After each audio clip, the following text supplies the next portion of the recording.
Leitura do capítulo 50 do livro Vinha de Luz, de autoria do Espírito Emmanuel e psicografia de Chico Xavier. Para o alvo. Prossigo para o alvo.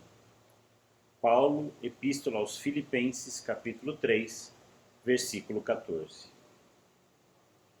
Quando Paulo escreveu aos Filipenses, já possuía vasta experiência de apostolado. Doutor da lei em Jerusalém, abandonara as vaidades de raça e de família, rendendo-se ao Mestre em santificadora humildade. Após dominar pela força física, pela cultura intelectual e pela inteligência nobre, voltou-se para o tear obscuro, conquistando o próprio sustento com o suor diário. Ingressando nos espinhosos testemunhos para servir ao próximo, por amor a Jesus, recebeu a ironia e o desamparo de familiares, a desconfiança e o insulto de velhos amigos, os açoites da maldade e as pedradas da incompreensão.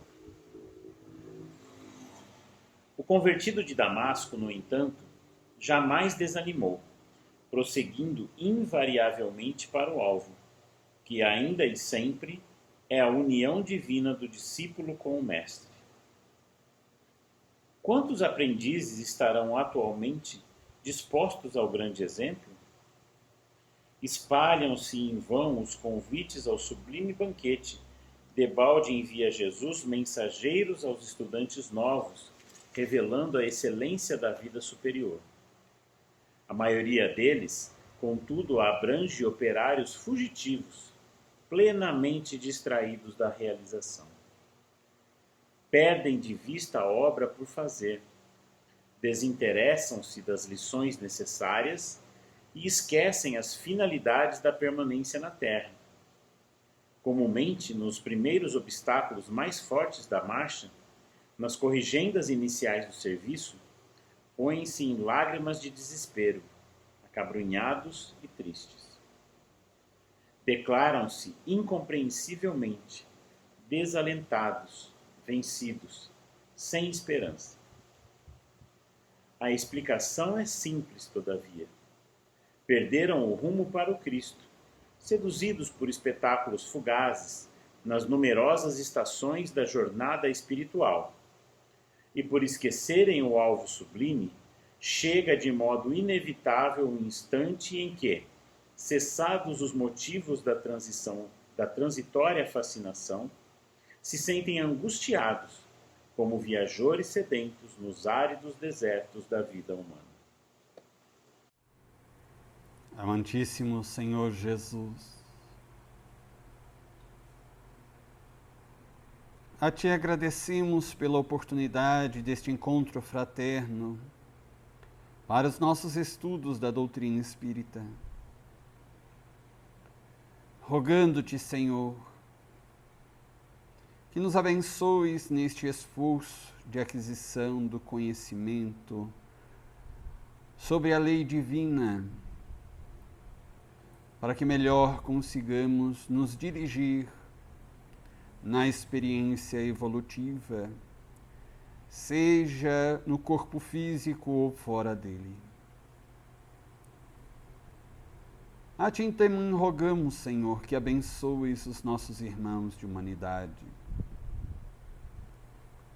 Ante tantas calamidades, dores, espalhadas pelo mundo, sem os recursos tão positivos para o socorro a cada um deles, a Ti recorremos em nossa prece, para que concedas, por misericórdia, a tua paz a estes corações. E coragem para que possam enfrentar as provas e as expiações tão necessárias a todos nós para o nosso progresso efetivo. Senhor Jesus, pedimos-te também que permitas aos bons espíritos que em teu nome estejam conosco nesta noite, para nos envolver em vibrações de harmonia, paz, saúde, e nos auxiliar na melhor compreensão das lições que serão logo mais analisadas. Por fim, desejamos reverenciar-te, Mestre, louvar-te e bendizer-te, expressando o nosso carinho e a nossa gratidão nesta prece e todo o nosso amor que a ti endereçamos. Sê bendito, Senhor, e sê conosco agora e sempre. Que assim seja.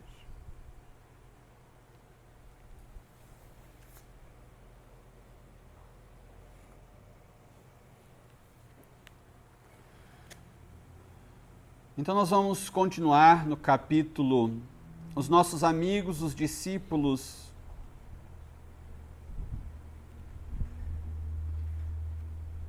de Allan Kardec, já na parte final deste capítulo. Nós tínhamos visto, por último, nosso último encontro, a proximidade maior de Roberto de Canalejas com aquele grupo de pacientes do qual fazia parte o autor Camilo Castelo Branco. Verificamos que isso se dava, sobretudo, em razão de Roberto, embora muito caridoso e com muitos dotes morais conquistados, em relação aos demais trabalhadores do departamento hospitalar, era aquele que possuía menor cabedal evolutivo. E por essa razão, mais facilmente conseguia se manifestar para aqueles pacientes. Nós já discutimos essa questão da visibilidade dos benfeitores espirituais, que só era possível àqueles pacientes em razão de um enorme esforço dos benfeitores para condensar as suas vibrações e radiações a um nível que permitisse ao seu perispírito, aos seus perispíritos estarem visíveis, se tornarem visíveis aos pacientes. E porque Roberto não era tão evoluído quanto os demais benfeitores, era-lhe mais fácil ser visto e se comunicar com aqueles mesmos pacientes. Bom, na sequência nós vamos ver que Camilo, o autor, comenta sobre conversas que Belarmino de Queiroz e Souza tinha ou teve com o Roberto de Canalejas. Isso está na sequência daquilo que nós tínhamos visto na semana passada, no parágrafo que se inicia com o nome exatamente de Belarmino. Ele diz assim, o autor: Belarmino de Queiroz e Souza, o poliglota filósofo, que a esse tempo só de longe, em longe recordava o antigo monóculo, que era um hábito dele, trazido ainda da terra. Ele tinha aquele porte aristocrático e era um filósofo, um grande erudito, mas aquela impressão que ele tinha, que ele trazia da sua existência física, de usar um monóculo, esta impressão já estava bem menos frequente ou intensa de maneira que normalmente agora ele era visto sem a composição daquele monóculo. Nós sabemos que ele não tinha um monóculo físico que permaneceu na Terra, mas pelo pensamento ele elaborava automaticamente, ainda que inconscientemente, ele elaborava um monóculo com as mesmas características daquele que ele possuía na Terra. Era, portanto, uma criação ideoplástica. Nós já nos referimos várias vezes ao capítulo de O Livro dos Médiuns, Laboratório do Mundo Invisível. Portanto, esta menção que Camilo faz a este respeito significa já um progresso, ainda que pequeno, de Belarmino. Ele já tinha conseguido, de alguma forma, se desvencilhar de alguns pensamentos, de algumas fixações mentais que ele houvera trazido da Terra depois da sua desencarnação. Daí ele continua dizendo assim, que esse Belarmino, ele se empolgava sobremodo com aquela nova amizade com o Dr. Roberto de Canalejas, e confessara de Canalejas que tivera a desdita de professar doutrinas materialistas quando encarnado, renegando a ideia do ser supremo e repelindo a luz dos sentimentos cristãos pelo domínio exclusivo da ciência, fato que o desamparara grandemente durante os contínuos dissabores da existência, agravando mais tarde a própria situação moral quando a adversidade lhe desferira o supremo golpe no lar doméstico. Ou seja, também ele tinha tido um comportamento similar de materialismo, né, de descrença ou de certo desprezo pelas verdades espirituais. Daí uma certa afinidade entre ambos. E daí então, a partir disso, o Camilo vai dizer a respeito destas conversações que ambos tinham constantemente. Continuadamente, diz Camilo, Belarmino e Roberto de Canalejas entretinham longas dissertações em torno dos tão palpitantes temas materialistas à luz da ciência psíquica, respondendo Roberto com lógica irretorquível aos argumentos vivos de Belarmino, que mal iniciara a reeducação no campo espiritual, pois trazia àquele sobre o interlocutor a vantagem de conhecimentos muito mais profundos, não somente em filosofia, como ainda em ciência e moral. E era de vê-los amistosa e fraternalmente discutindo sobre os mais belos e profundos assuntos. O poliglota, desejando reaprender, renovando cabedais sobre as ruínas das antigas convicções, o jovem doutor acendendo para ele fachos de luzes inéditas, com que norteasse a trajetória do porvir, estribando-se em fatos positivos que tão do agrado eram do interlocutor. Muitas vezes nós outros, os ouvintes, sorríamos a socapa por observarmos a nulidade do próprio Belarmino, que se considerara iluminado na Terra em presença de um simples assistente hospitalar de uma colônia de suicidas, humilde trabalhador que nem mesmo méritos sensíveis possuía na espiritualidade. Então a gente verifica esta questão tão interessante das afinidades entre os espíritos, até mesmo na questão das experiências que tiveram na Terra. Aqui, o que também atraía os dois, um para o outro, uma afinidade que descobriram existir entre ambos, entre si, foi a de que ambos vincularam-se ao materialismo na Terra. E ambos constataram, depois da desencarnação, quão terrível foi esta adesão ao materialismo, às ideias materialistas, para ambos, para si. Porque no momento dos grandes desafios da experiência física, eles estavam desprovidos de ferramentas hábeis para o enfrentamento daquelas provas e expiações.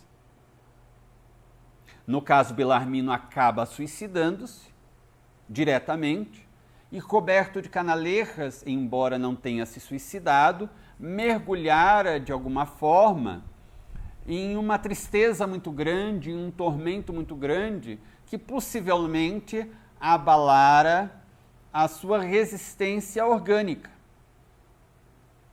Nós sabemos que quando nós estamos tristes, deprimidos, o nosso sistema imunológico, a sua atividade despenca. E daí nós ficamos muito mais suscetíveis de contaminação por qualquer uma coisa. Qualquer doença que talvez nos atingisse de maneira suave, mais tranquila, se nós estamos numa condição mental, psíquica, psicológica muito perturbadoras ou perturbadora, nós sofreremos aquela infecção, aquela contaminação, aquele problema de saúde de maneira muito mais intensa. Este problema de saúde nos causará muito mais dano nestas condições psíquicas, psicológicas. Daí a necessidade de cuidarmos não apenas dos aspectos puramente físicos da nossa saúde. Porque se o psicológico, se o psíquico não forem também muito bem cuidados, inevitavelmente o organismo sofrerá grandes impactos, uma vez que estes trilhões de células que compõem o nosso corpo físico são comandados por um grande general que é o espírito. É como se fossem soldados atendendo aos comandos de um grande general, e este grande general é o espírito. Se o general está destrambelhado, perturbado, desequilibrado, os soldados não sabem exatamente o que fazer e vão cometendo erros, não vão desempenhar bem a sua função. Então aqui, uma das coisas que os atraía um para o outro, mais especificamente, era esta vinculação que tiveram na última reencarnação de cada um deles com o materialismo e os efeitos danosos que o materialismo provocou em ambos. Como tiveram dificuldades de enfrentar os desafios da vida, da existência física, da reencarnação, as provas e expiações, sem os recursos espirituais, sem os recursos morais. Então, é um grande risco para qualquer pessoa, por mais que o indivíduo se diga muito forte intimamente, sem os recursos espirituais, sem os recursos morais, dificilmente alguém consegue enfrentar as provas e as expiações destinadas a todos nós na Terra. Poderíamos dizer que é impossível mesmo. Sem estas ferramentas que a verdadeira espiritualidade ou a verdadeira religiosidade nos oferecem, nós estamos praticamente fadados ao fracasso. Ainda que nós não nos vinculemos a alguma religião específica, temos de nos vincular a ideias espiritualistas. Sem isto, não faz o menor sentido a própria existência física, como nós aprendemos no Evangelho segundo o Espiritismo. E daí nós naufragamos na experiência reencarnatória. E o que também é interessante de destacar nestes comentários de Camilo, do autor, é que ele e os companheiros que ficavam acompanhando apenas aqueles debates, aquelas conversas,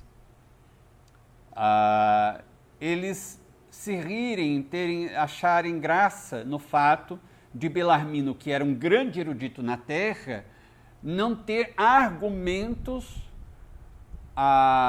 contra as colocações de Roberto de Canaleiras, que na espiritualidade era, naquele departamento hospitalar, por exemplo, era um dos espíritos mais inferiores do quadro de trabalhadores. Então, alguém que era um simples assistente, como que um enfermeiro ali, não tinha nenhuma qualificação maior, ele não tinha uma qualificação como de Alceste, Romeu, ou muito menos de Teócrito.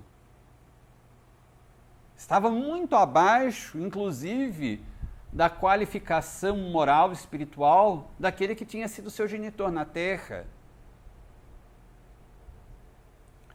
O doutor de Canalejas, seu pai, e, no entanto, Belarmino, com todos os seus títulos trazidos da Terra, tinha de silenciar diante das argumentações, das colocações de Roberto de Canalejas.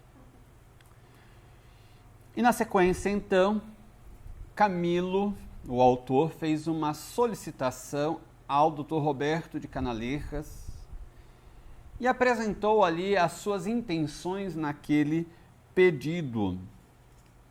Ele menciona que numa das visitas do Dr. Roberto àquele quarto, àquela ala, né, do departamento hospitalar, visitando aqueles pacientes, como eles se demoraram um pouco mais do que nas visitas habituais,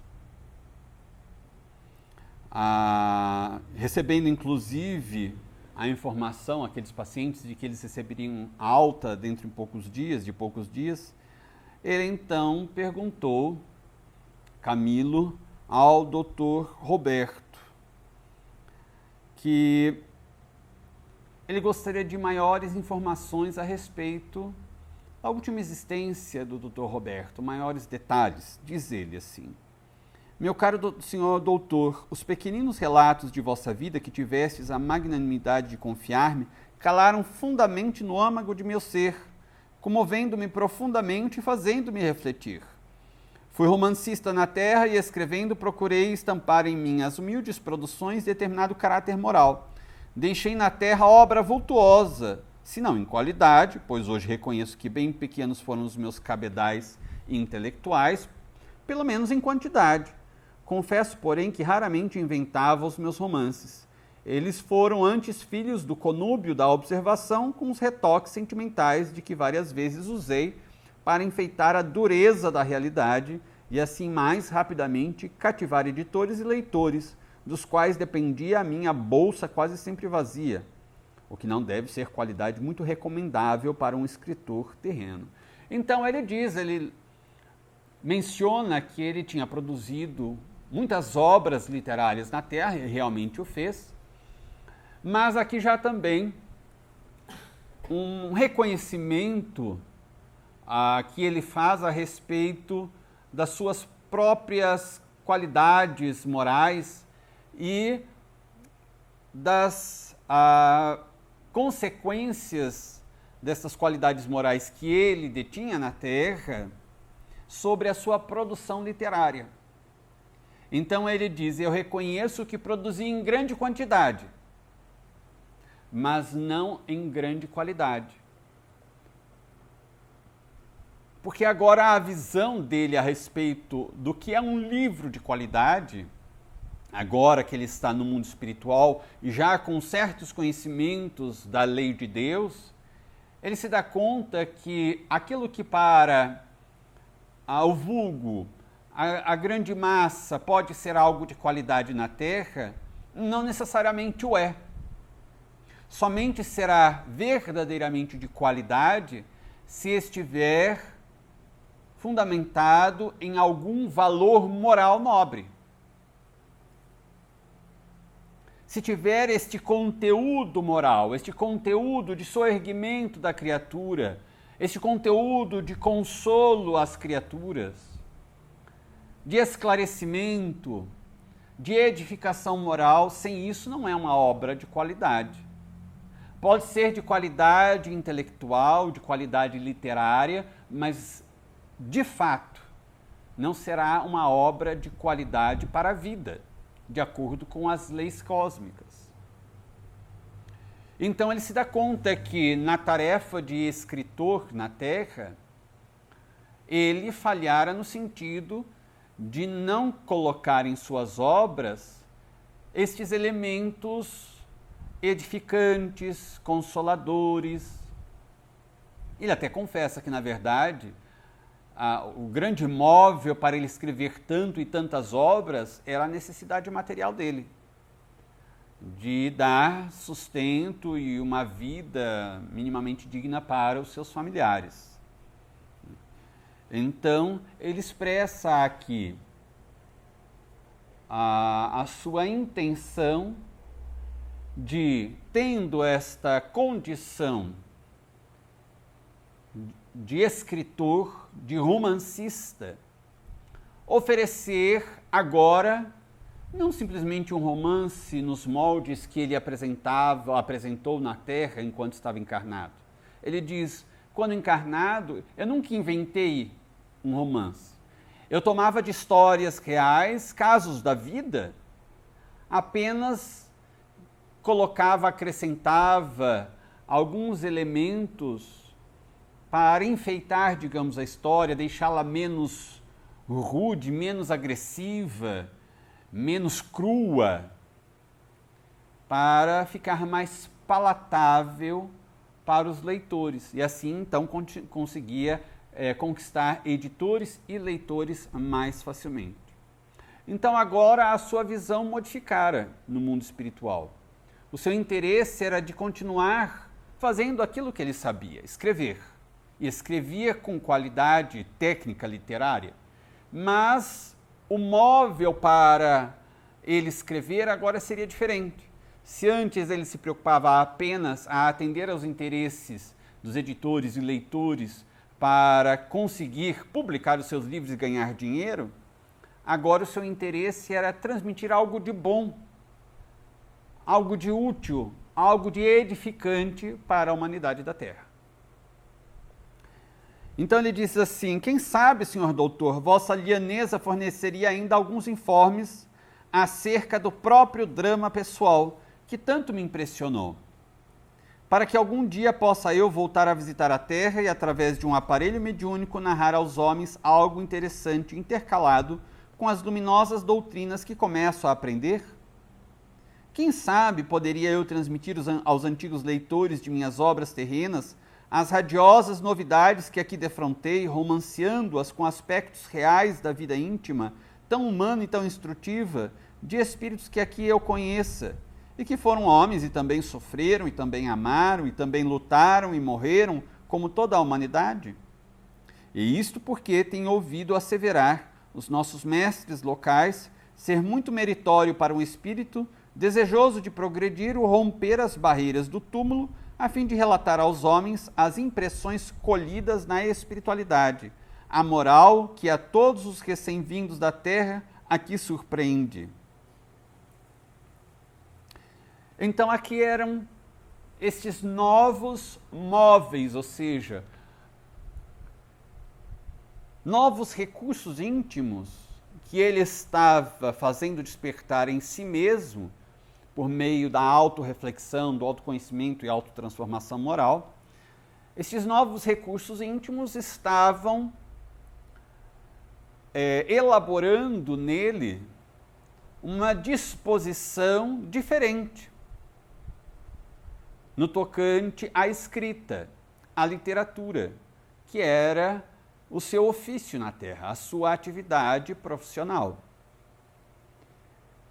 Então nós vemos que quando desencarnamos, continuamos, nós já vimos isso antes, continuamos com os mesmos pendores, com as mesmas tendências e também aquilo que sabíamos realizar na Terra e que era muitas vezes a nossa profissão, a nossa atividade de ganha-pão, aquilo que sabíamos fazer de fato, nós podemos dar continuidade a estas atividades no mundo espiritual, evidentemente de uma maneira adaptada.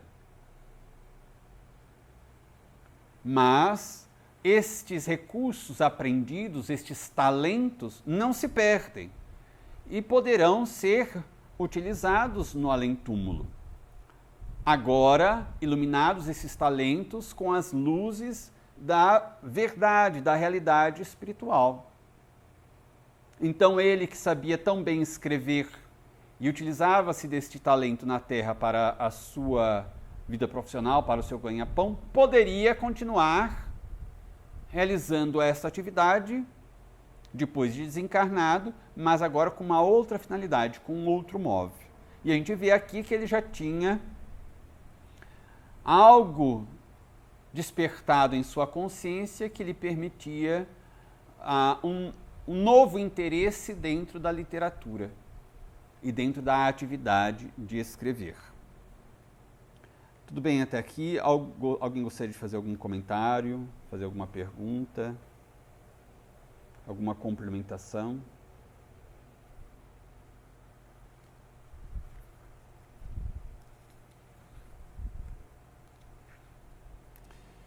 Então nós vamos para o próximo tópico que diz respeito à resposta que o Dr. Roberto de Canaleiras deu a Camilo, para a solicitação de Camilo. E nós vamos ver nesta resposta alguns pontos mais especificamente. Um deles é quanto ao mérito de um desencarnado enviar mediunicamente aos encarnados mensagens instrutivas. O outro ponto de destaque, as dificuldades do intercâmbio mediúnico, sobretudo no que diz respeito ao envio à Terra de livros mediúnicos, especialmente os romances. Um outro ponto, os entraves especiais dos suicidas para a realização de trabalhos como solicitado por Camilo, ou seja, transmitir mediunicamente um livro psicografado. Também outro ponto que nós verificaremos, a justificativa do Dr. Roberto de Canaleiras para negar-se a dar por si mesmo os informes sobre sua vida.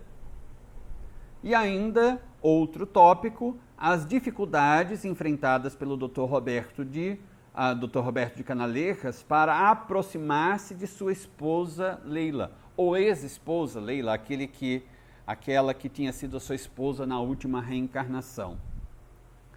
E depois, por fim, nós verificaremos a solicitação que o Dr. Roberto faria a Ramiro de Guzmán e o compromisso de Ramiro com a tarefa de reeducação da juventude feminina na Terra. Vocês se lembram a respeito destes tópicos, a respeito da resposta do Dr. Roberto de Canaleiras? Em relação ao mérito que você perguntou, você falou, né? No primeiro trecho. Ele diz que ele concorda em fazer esse apanhado de memórias para se transformar no conteúdo literário, porque ele reconhece que há valor e é muito sofrido para o espírito fazer isso. Há valor porque é uma forma de transmitir conhecimento na intenção de que aqueles que estão lendo as suas experiências não repitem os seus erros. Não repitam os seus erros. Ele diz que, com relação ao mérito de uma tarefa dessas, ou seja, transmitir uma obra à Terra, um livro mediunicamente, especificamente um livro de romance, romanceado, é realmente uma tarefa de grande mérito para o espírito que consegue realizar este trabalho. A primeira parte do mérito se dá em razão daquele espírito estar interessado em auxiliar os seus irmãos que estão na Terra ainda, reencarnados. Então é muito nobre alguém já desencarnado interessar-se pelo sofrimento, pelas dificuldades daqueles que ainda estão reencarnados e estão enfrentando as provas, as expiações, estão em dificuldades, estão sofrendo, e ter este interesse de transmitir algo que possa, ao mesmo tempo, consolar, mas também instruir, educar, edificar, ajudar os indivíduos a compreenderem a dinâmica da lei de Deus, fortalecerem o ânimo dessas pessoas que estão no enfrentamento das provas e das expiações na Terra. dar suporte, conforto e fortalecer também a fé. Então, essa simples intenção já demonstra que há um interesse legítimo pelo sofrimento, pela vida alheia. Isso já é um grande mérito. E realizar o esforço para alguma realização que possa auxiliar algum irmão ou vários irmãos que estão na Terra é um merecimento ainda maior. E ainda tem um acréscimo de merecimento neste labor específico de transmissão de um livro mediúnico e mais especificamente na forma romanceada pelas extremas dificuldades de uma tarefa como essa. Ele diz assim, Roberto de Canaleiras, já esclarecendo a Camilo e preparando Camilo para as dificuldades que ele poderia enfrentar se ele decidisse realmente levar adiante aquela ideia. Ele diz assim, este é realmente meritório, este labor, justamente por se tratar de um dos mais difíceis gêneros que é dado a algum de nós realizar. Com maior facilidade penetraremos um antro de obsessores nas camadas bárbaras da esfera terrestre, a fim de retê-los, caçando-lhes a liberdade, ou um covil de magias com o seu arsenal de intrugices, de trapaças, onde atrocidades se praticam com desencarnados e encarnados, a fim de anularmos tentativas criminosas. Com mais presteza, ou seja, mais rapidamente, convenceremos um endurecido no mal à volta a uma reencarnação expiatória, do que conseguiremos vencer o cerrado espinheiro que representa a mente de um médium, a fim de conseguirmos transmitir centelhas das claridades que aqui nos deslumbram.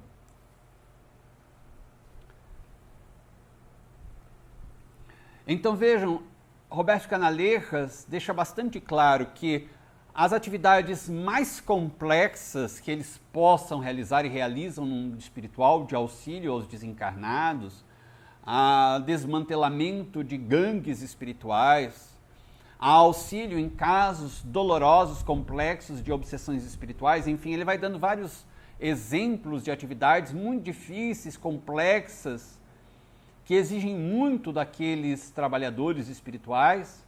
Ele falou, mesmo assim, qualquer uma dessas tarefas é muito mais simples de ser realizada se comparadas à tarefa de transmitir uma mensagem mediúnica edificante na Terra.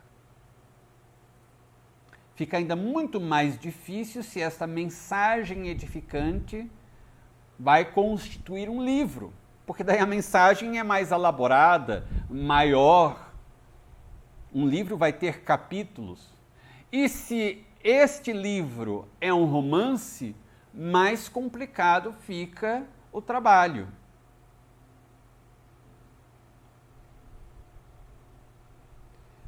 Porque exige uma série de requisitos que não são fáceis de ser encontrados. Nós insistimos, há muita falta de conhecimento e muita fantasia e ilusão a respeito da mediunidade ainda na Terra, mesmo nos arraiais espíritas. Ou seja, dentro do movimento espírita, boa parte das pessoas não entende, não conhece a respeito de mediunidade. Uma das razões pela falta de estudo. A razão mais simples é esta, a falta de verdadeiro e dedicado estudo, de estudo continuado, de estudo metódico, sistemático. Kardec deixa bem claro, o Espiritismo é uma ciência. Nós não conseguimos aprender, conhecer e entender uma ciência, qualquer que seja ela, de uma simples leitura rápida, en passant, ou porque alguém nos falou alguma coisa a respeito daquela ciência. É necessário um estudo continuado, o indivíduo mergulhar a sua atenção, a sua inteligência na análise daquelas questões pertinentes a determinado assunto.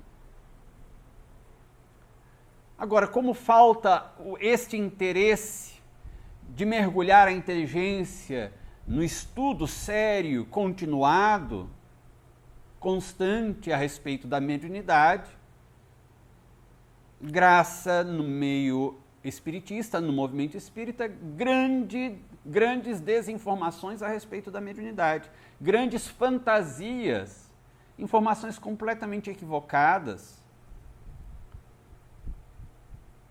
que não correspondem em absoluto com a realidade a respeito em torno da mediunidade. Uma das obras fundamentais para a gente começar a entender um pouco sobre mediunidade, naturalmente, é o Livro dos Médiuns, a segunda obra básica da doutrina espírita. É necessário não apenas ler, mas estudar detidamente cada tópico daquele livro. E daí continuarmos estudando com tantos outros livros que estão à nossa disposição a respeito da mediunidade. Por exemplo, os livros de André Luiz, Missionários da Luz, nos domínios da mediunidade. Livros de Leon Denis, como No Invisível, Depois da Morte, que nos trazem muitas informações a respeito da vida espiritual, da questão da mediunidade. E temos outros tantos livros que podem nos esclarecer com maior clareza a respeito da mediunidade. Seara dos Médiuns, de Emmanuel, e outros mais. Livros também a respeito de obsessão e de desobsessão, como os livros escritos pelo espírito Manuel Filomeno de Miranda, pela psicografia de Divaldo Pereira Franco. Enfim, há muito material disponível. O que não está tão disponível é a boa vontade das pessoas em estudar realmente com seriedade e dedicação à mediunidade. Então, é muito delicado o labor mediúnico. Como diz aqui Roberto de Canalejas, a mente do médium é um cerrado espinheiro, ou seja, um espinheiro muito fechado.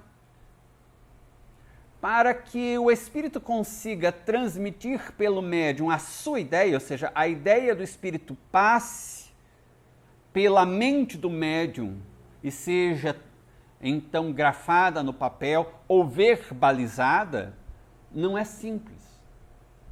Se não é simples para uma comunicação curta, de alguns minutos, pela psicofonia, a mediunidade falante, se não é simples para uma mensagem de algumas páginas psicografada, imaginemos para a elaboração de um livro, e um livro romanceado, que exige do médium uma qualidade mediúnica, ou seja, uma condição, uma especificação mediúnica, ou uma especialidade mediúnica, capaz de registrar detalhes como datas, nomes, locais. Se nós estudamos o Livro dos Médiuns, verificaremos que, por exemplo, se tivermos 10 médiuns de psicografia, de escrita mediúnica, nenhum médium será igual ao outro. Haverá aquele médium que terá uma aptidão especial para versejar, para receber poemas, e os outros talvez não tenham esta especialidade mediúnica. Isso tem a ver também com os arquivos de outras reencarnações daquele médium. Se ele já foi um poeta em alguma reencarnação, tem este conhecimento de poesia, tem domínio sobre a confecção de versos, isto é uma habilidade da qual se utilizará o espírito para escrever em versos. Se o médium não tem esta qualidade, será muito mais difícil para o médium para o espírito usar aquele médium para versejar, transmitir um poema. Se o médium já teve experiências na área literária, foi um escritor e escreveu já romances, será muito mais fácil para os espíritos utilizarem este médium para a confecção de romances. Então, uma série de especialidades dentro de cada tipo de mediunidade. Da psicografia, várias especialidades mediúnicas, psicográficas. Na psicofonia, a mesma coisa. Além destas questões das especialidades mediúnicas, diz muito bem aqui Roberto Canalejas, é necessário que o espírito consiga vencer este cerrado espinheiro. Porque ele transmite uma ideia, quando esta ideia chega no papel ou é verbalizada pelo médium, é muito comum que esta ideia já se diluiu. Ao passar pela mente do médium, esta ideia já se diluiu e muitas vezes já ficou corrompida, ou seja, foi distorcida, foi adulterada, intencional ou não intencionalmente. Às vezes o médium não tem um interesse em fraudar, em alterar a colocação do espírito, mas é algo, às vezes, automático no médium. Estamos falando daqueles que realmente têm mediunidade. Porque há muitos que não têm mediunidade, daí o fenômeno é denominado de anímico. Anímico vem de ânima, alma. É a própria alma do médium, ou em outras palavras, é o próprio médium que, consciente ou inconscientemente, produz aquela comunicação escrita, falada, enfim. Mas digamos que o fenômeno seja verdadeiramente mediúnico, o indivíduo é médium. Daí o grande problema é o médium conseguir anular-se o quanto possível. Não conseguirá 100%. Não haverá nenhum médium 100% anulado em si mesmo, ou seja, a sua vontade, as suas tendências, que a mensagem seja absolutamente 100% composição do espírito. Isso não existe. Sempre há algo do médium, mesmo que seja um médium como o Chico Xavier. Digamos que nós tenhamos um dos exímio pianista, um virtuoso, ou uma virtuose, como a nobre senhora Marta Argerich, a grande pianista argentina. Mas ela dependerá sempre do som do piano. Se ela sentar-se a um piano que esteja desafinado, por mais virtuosismo que ela tenha, e tem muito nas mãos, nós teremos problema com a música que esteja sendo ali apresentada, porque o piano está com o som desafinado. Então o médium será sempre algo de si. Então, mesmo que haja uma grande qualidade do médium nesse sentido de anular-se, sempre haverá algum seu componente. Agora, imaginemos quando o médium ainda não tem este controle. Em grande parte das vezes, as mensagens ficam muito adulteradas, mesmo sem a intenção direta do médium de adulterar. Mesmo ele sem querer adulterar, ele acaba adulterando automaticamente, porque a ideia, ao passar por ele, sofre o impacto dos seus preconceitos, das suas tendências,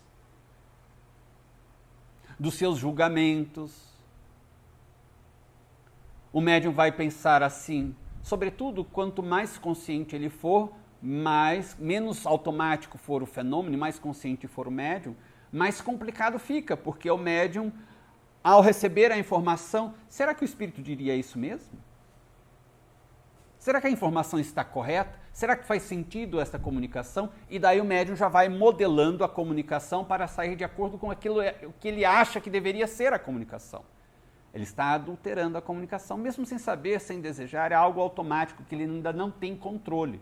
Por isso é necessário a educação da mediunidade. A educação da mediunidade não é apenas sentar-se a uma mesa mediúnica e dar vazão às comunicações. O médium precisará fazer uma grande educação da sua própria conduta, da sua personalidade, uma educação moral. Ele precisará ter grande humildade para ceder a si mesmo para o espírito. controlará os movimentos e o linguajar do espírito, mas ele deverá ceder para que o espírito transmita as próprias ideias, ainda que essas ideias estejam em confronto com as ideias em que acredita aquele médium. Ele não poderá elaborar julgamentos durante a comunicação. Agora, se o indivíduo costuma elaborar julgamentos, se é um indivíduo muito crítico, que sempre está analisando se está correto ou não está correto cada coisa, na hora do exercício mediúnico, inevitavelmente este médium vai interferir na comunicação, porque ele estará sempre vigilante com aquilo que o espírito está dizendo, falando ou manifestando, com as ideias do espírito.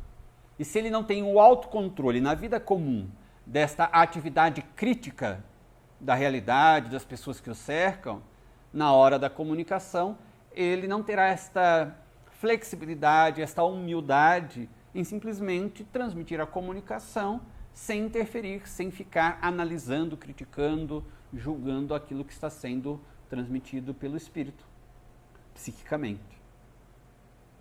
Então é muito difícil o espírito transmitir a sua comunicação. Se é difícil para um espírito transmitir a sua comunicação numa psicofonia de alguns minutos, numa psicografia de algumas páginas, imaginemos ele realizar este trabalho de maneira disciplinada e continuada para a elaboração de um livro. Talvez a elaboração de um livro demore alguns meses, um ano ou mais.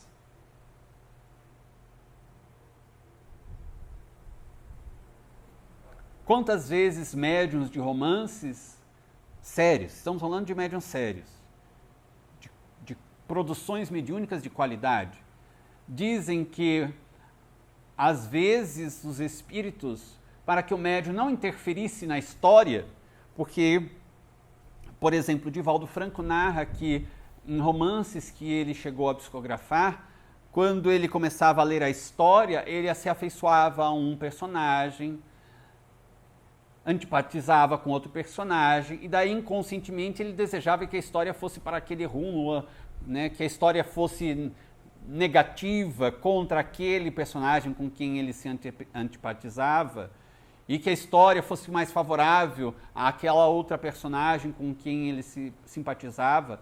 E daí o espírito, para dificultar esta interferência inconsciente do médium, começou a escrever os capítulos aleatoriamente. Capítulo 5, depois o capítulo 20, depois o capítulo 2 e assim por diante. Daí não dava sentido, lógica, a sequência do romance. Isso evitava que o médium interferisse ainda que inconscientemente. Então é muito delicada a tarefa mediúnica.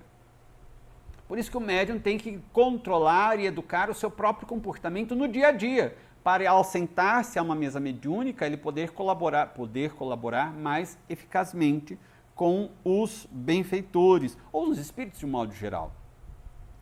Daí ele diz assim, de início, fala-nos Roberto de Canaleiras, deverei esclarecer que não existem muitos médiuns dispostos a tão melindroso gênero de tarefa, ou seja, recepcionar romances, livros romanceados. Hoje em dia, a gente sabe que o livro foi escrito já há várias décadas. Hoje em dia, a gente vê uma avalanche de livros, romances ditos espíritas, que são publicados à torto e à direito no mercado editorial espírita.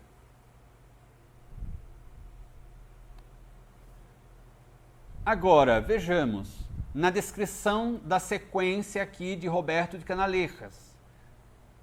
Se estes médiuns, muitos destes médiuns, que estão apresentando romances, ou que dizem ser romances espíritas, se estes livros realmente têm uma qualidade mediúnica, uma qualidade doutrinária, porque em grande parte nós devemos ser sinceros, Kardec, na obra da codificação, relata exatamente isso e nos convida os espíritos a isso, e os benfeitores espirituais da codificação e aqueles realmente benfeitores espirituais que trouxeram-nos mensagens complementares à codificação, todos eles são unânimes em dizerem, nos solicitar cuidado com a aceitação de novas mensagens, de novos livros, Passar tudo pelo crivo da razão, pelo controle da universalidade do ensino dos espíritos? Se nós temos um novo romance que surge no mercado editorial espírita, ao lermos aquele romance, não traz nenhuma informação nova e a qualidade daquela mensagem apresentada é muito ruim, inferior àquilo que já existe, qual o sentido de transmitir-se mediunicamente? Os espíritos superiores irão, por acaso, empreender uma tarefa tão laboriosa, tão difícil quanto esta, conforme nós vemos aqui, para transmitir mais do mesmo e em péssima qualidade? Se já existe um livro bom, de qualidade, que traga aquelas informações, que se divulgue aquele livro. Por que lançar um livro que vai trazer as mesmas informações, só que em qualidade muito ruim, e o pior, muitas vezes distorcendo aquelas informações que já foram trazidas corretamente? Apresentam muitos desses livros novos aquelas informações mais corrompidas, distorcidas. Então, o movimento espírita tem que estar muito além, alerta. E as editoras espíritas tomar muito cuidado, mais do cuidado do que tem tomado ultimamente. Nós sabemos muito bem que as editoras espíritas necessitam, porque são empresas, necessitam de ter lucro para poderem sobreviver. Se não obtiverem lucros, elas têm de fechar as portas. Esta é uma realidade cruel, mas é a realidade. Então, infelizmente, neste desespero, no afã de continuarem a atividade, se submetem a determinadas condições, e essas condições são de apresentar ao público obras que não deveriam ser publicadas, muitas delas. Há exceções, mas em grande parte basta nós fazermos uma análise das obras mediúnicas psicografadas por Chico Xavier, muitas das obras mediúnicas psicografadas por Divaldo Franco, as obras excepcionais da Dona Ivone do Amaral Pereira, de Zilda Gama, de outros médiuns também, obras que não foram psicografadas, mas são excelentes, os clássicos do Espiritismo, e comparemos com a qualidade das obras que têm surgido nos últimos, talvez, 15, 20 anos. Se elas não existissem, não fariam nenhuma diferença. Aliás, seria melhor, porque elas propagam coisas que não estão de acordo com a própria doutrina espírita, embora sejam classificadas como obras espíritas. Então ele diz assim, continuando: e quando se nos depara um ou outro dotado com as necessárias aptidões, ou seja, aptidões mediúnicas, já é difícil encontrar médiuns, digamos, psicógrafos e com esta especialidade de romances. Quando nós nos deparamos com um ou outro dotado com essas necessárias aptidões, além de os reconhecermos deseducados da moral cristã, elemento indispensável ao fim idealizado pelos grandes instrutores que estimulam um gênero de experiência, entrincheiram-se eles de tal forma no comodismo, esses médiuns, indispostos para as disciplinas que a seu próprio benefício deles exigimos, assim como na dúvida e na vaidade de se presumirem iluminados, predestinados, indispensáveis ao movimento de propaganda do invisível, que anulam completamente nosso entusiasmo, como se suas mentes nos atingissem com duchas geladas.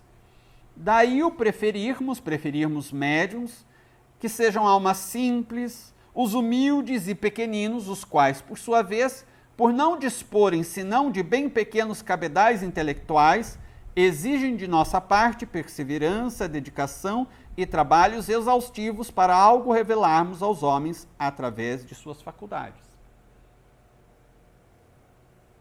Agora, não é de se estranhar que, de repente, de uma hora para outra, tenham surgido tantos médiuns, psicógrafos, a receberem romances, obras mediúnicas? Tantos livros. Se naquele período, neste período, que a gente poderia dizer um período áureo do espiritismo, em que realmente os espíritas, que eram proibidos por lei, porque a lei não permitia, era um país oficialmente católico, não proibia exatamente, mas havia grandes perseguições, inclusive religiosas, contra os espíritas.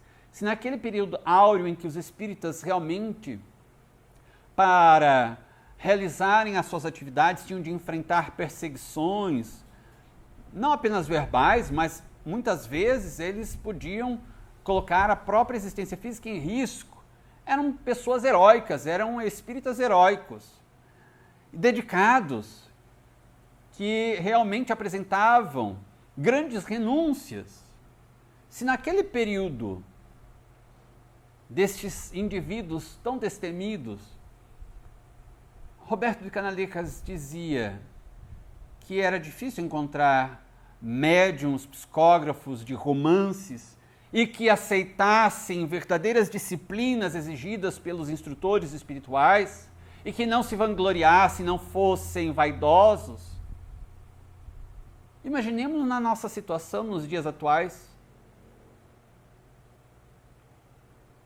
em que o indivíduo, sem qualquer estudo mais profundo a respeito do espiritismo, já lança um canal próprio de espiritismo, em que a vaidade é tão grande que o indivíduo cria um canal dele. Não é um canal de uma instituição da qual ele faz parte e é um simples membro colaborador. É o canal de uma rede social específica, ou de várias, ou de todas as possíveis existentes, mas é um canal dele. Ele é o divulgador X do espiritismo. André Luiz chegou a afirmar: se o trabalhador quiser aparecer, ele vai aparecer, mas o trabalho desaparecerá. Não contemos com os benfeitores iluminados para atividades de autopromoção. Eles não se submetem a isso. Nos respeitam se quisermos realizá-las, mas estaremos na companhia de espíritos inferiores, podendo cair facilmente, como normalmente ocorre em processos obsessivos. Allan Kardec, que era um espírito de escola iluminado, escolhido por Jesus para ser este instrumento de organização da doutrina espírita na Terra, ele próprio não quis assinar a obra espírita com o seu nome. Era necessário ter um autor àqueles livros. As obras básicas que ele ia lançando inicialmente, o Livro dos Espíritos. Porque era alguém muito conhecido na Europa, ele prefere obumbrar-se, ocultar-se num pseudônimo, Allan Kardec. E conseguiu, porque até os nossos dias, nem todos os espíritas sabem que Allan Kardec é um pseudônimo de Hippolyte Léon Denis Rivail, o grande pedagogo da França e um dos grandes pedagogos livres pensadores da Europa. Allan Kardec nos deu o exemplo de humildade, apagou-se, o nome dele não era importante, ele não queria que fosse destacado o seu nome.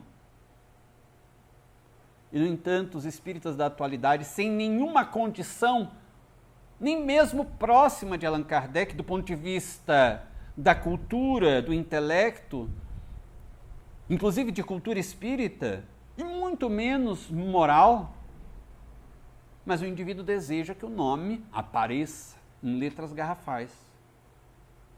É necessário ter o meu próprio canal no YouTube, a minha própria rede social de divulgação da doutrina espírita. Aí está o personalismo, o egocentrismo, a egolatria, o egoísmo, o ego. Então, fica para nós a pergunta, se naquela época, com aqueles heróis do movimento espírita, que eram perseguidos e continuavam, Divaldo Pereira Franco, divulgando a doutrina espírita no Brasil, teve o local onde estava, no palco, apedrejado. Divulgando no exterior, por exemplo, em Portugal, foi levado ao escritório de polícia para prestar depoimento porque estava divulgando algo que era proibido no país.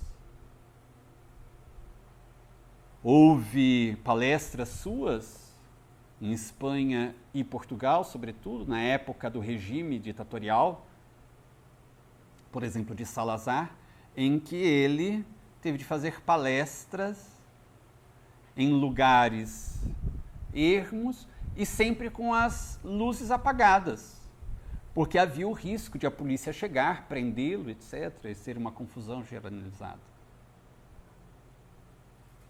Chico Xavier foi perseguido. Eurípides Barçanufo foi perseguido. Vivia em Sacramento. Quando ele afasta-se da Igreja Católica e se declara espírita, ele que era conhecido de toda a cidade, trabalhou na Câmara de Vereadores de Sacramento, os pais foram imediatamente ao colégio e retiraram seus filhos do colégio. Ele pensou, talvez eu tenha de fechar o colégio, porque não tem alunos. Foi quando, então, Maria Santíssima manifestou-se. Ele estava sentado à mesa do professor, havia papel, caneta, lápis, ela tomou-lhe a mão e escreveu, continue, porque a partir de hoje esse colégio está sob a minha direção. E de repente começaram a surgir outros alunos, mas ele continuou sofrendo grandes perseguições. Pessoas tentaram assassiná-lo. Então, era um período áureo do movimento espírita. Não que hoje os espíritas não tenham o seu valor, tem, mas aqueles grandes desbravadores do espiritismo no Brasil, se naquela época havia já esta escassez de médiuns aptos a uma tarefa de psicografia, de romances espíritas, permanece para nós a pergunta. Hoje que nós não vemos os mesmos testemunhos destemidos, as mesmas renúncias, as mesmas dedicações, em que as pessoas gostam hoje de aparecer e de comodismo, gostam de condições excelentes, ótimas para poder divulgar a doutrina espírita. Estaríamos mais bem dotados de médiuns aptos a romances espíritas? É uma reflexão que nós podemos fazer a partir da lógica. Então a gente pode encerrar aqui neste ponto mesmo sobre a questão da mediunidade.